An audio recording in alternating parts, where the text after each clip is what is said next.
So while I'm working on the Predator here, I'll talk about one of the things that someone asked me earlier in one of my other videos. They asked about not just how to paint with gouache, but they asked about backgrounds, and you can see just the backgrounds there.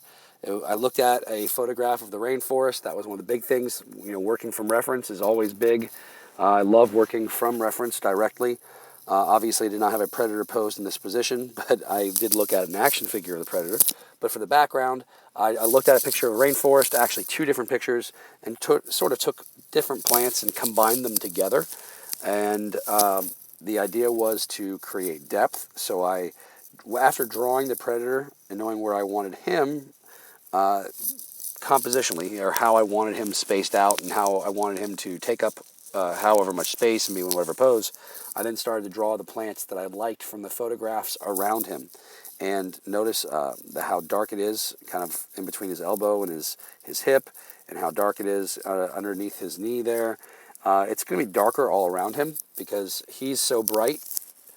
Even with the golds and the browns, he's just really bright compared to some of the plants. And in order to create that illusion of depth, like the plants go further back, I wanted, so just think about this thing called atmospheric perspective, where light gets less and less and less as things get further away. But if you're in the middle of the jungle, instead of being able to everything go a gray into a purple like it does in the real world, in the jungle, because of the depth of the canopy and all that good stuff, instead of it getting lighter, it gets darker because there's less light getting to it. So I did all these plants that you can see under the elbow there as well. Just look how dark they are. And then you see hints of a lighter foliage, which implies that either there's a little bit of light coming through and hitting them, or that you're getting more light as it's getting closer to you. So again, it's an illusion of depth, which is one of the interesting things about two-dimensional art. And that's part of a background plan, is figuring out how you're going to get people to be confused by reality. You're trying to get people to suspend reality and not really question the idea that there's this three-dimensional surface that you've just painted onto a two-dimensional surface. And again, it is a bit of confusion because our brains want us to see that and think it's real. That's the idea. We've got to confuse the brain and make it think that this thing is real, that it's really not, just very clearly. And, forget the idea that there's this alien that wants to, hunt us and take our heads and our spines, but also just the fact that there's this flat board that should look something like plants in a rainforest. So there's my basic philosophy for a good background. Think about light, think about composition, and really think about how I'm going to suspend belief. And one of the best ways to suspend belief is to use an ounce of realism that people can see and accept. A great example of this would be if you're trying to paint a realistic building of New York City with realistic people, you don't throw some futuristic car, just one random futuristic car in there, because that's going to confuse the heck out of your viewer. There's no reason for there to be some random futuristic car there. So that takes a lot of the questioning out of what belongs in the piece. The answer is what's real. Once you can figure out what's real, you know exactly what belongs in the piece. Then it's just a matter of laying it out, figuring out your colors. As I've mentioned in some other videos, I do this thing called blocking, where I'll start with a large like square or shape of a color, and then I'll start to build over it. So those trees, for example, that would have been one longer stroke of brown, kind of fitting into the drawing without taking away from the drawing too much, and then going into it. Similar to how I did with the skin there, like that yellowish, palish cream of the chest and of the belly. I blocked out that area, and now I'm going in with a darker color in order to create some of the detail and the highlighting. And again, go back into the realism. So I don't paint every individual little dot by itself. I think about colors, and I build upward. And again, we call that blocking. So creating that basic shape, and then adding to it in a way that feels more realistic.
So I'm working back around and moving on to different pieces, and uh, one of the questions that I was asked when I started to work on this, and I was posting up some photographs on my Instagram page, which, just for those of you that are curious, I do post a lot of photographs up on my Instagram first.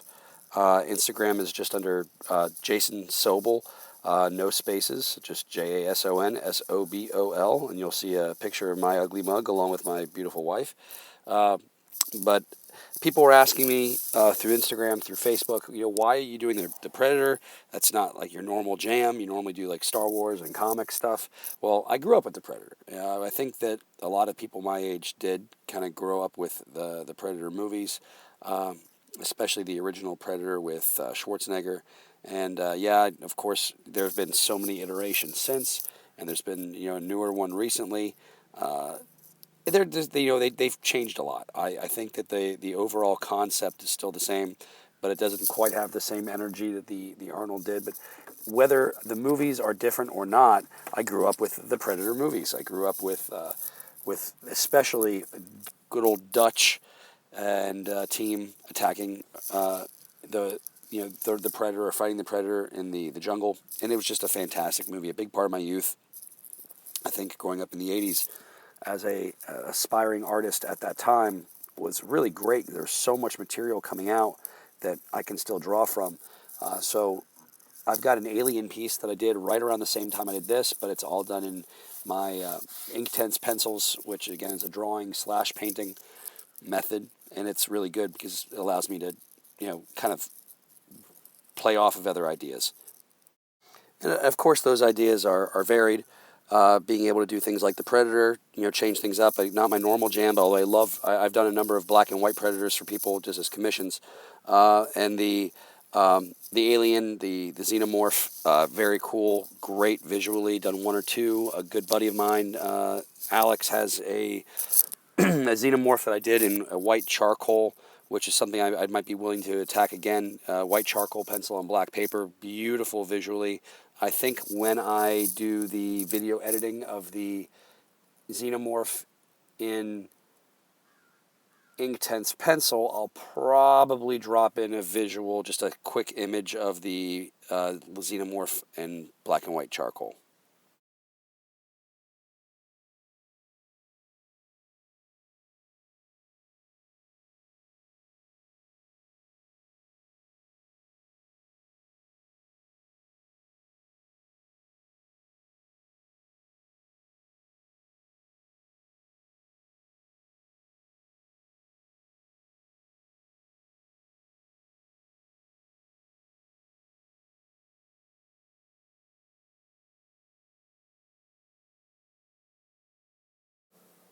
So yeah, I'll show that Xenomorph in the charcoal, and it'll allow me to kind of get into maybe talk about some of that technique as well.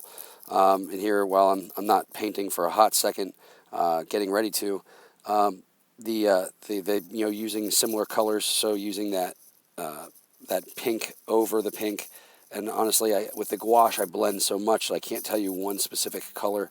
But using that pink as a base inside the mouth, then darkening it up and using it as some deeper tones in there, and now I'm using it to paint an oddly placed bloody spine that's hanging down. A friend of mine, Brian, was asking what on earth I was painting there and why I'd have a bloody spine hanging in such a weird location. And the answer is it's strapped to his back, and part of that, there's a round shape up over his left hip, which is on the right side, which is meant to be the bloody skull, which you'll see more of later.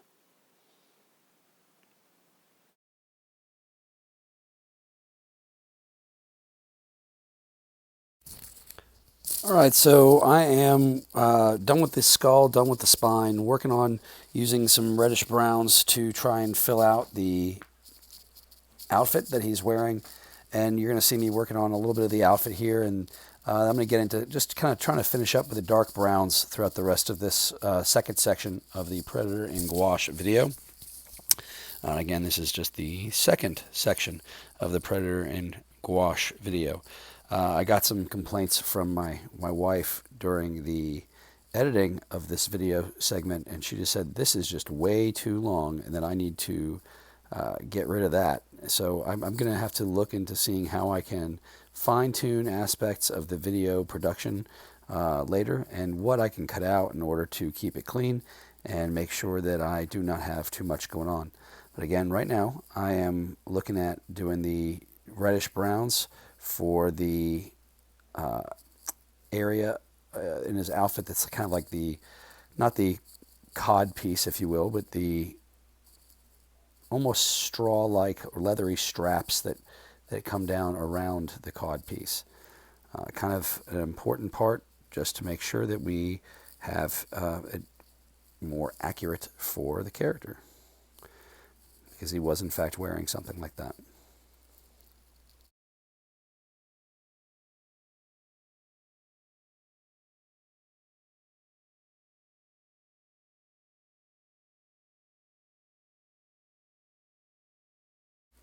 So this is a great example of just doing that little bit of blocking, like I mentioned earlier, near solid colors, filling in an area, and then going back in with a darker color in order to add some value to it.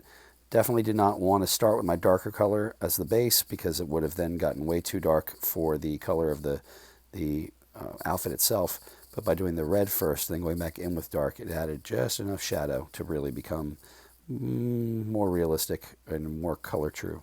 Again, I keep saying realism. I think it's just important to reiterate something I reiterate all the time, that it's not really realism we're going for. We're going for representationalism. I mean, I'm not trying to create a photograph of the predator, nor am I trying to create a physical specimen that we would call the predator. I'm doing a painting that looks like the predator, so it represents him.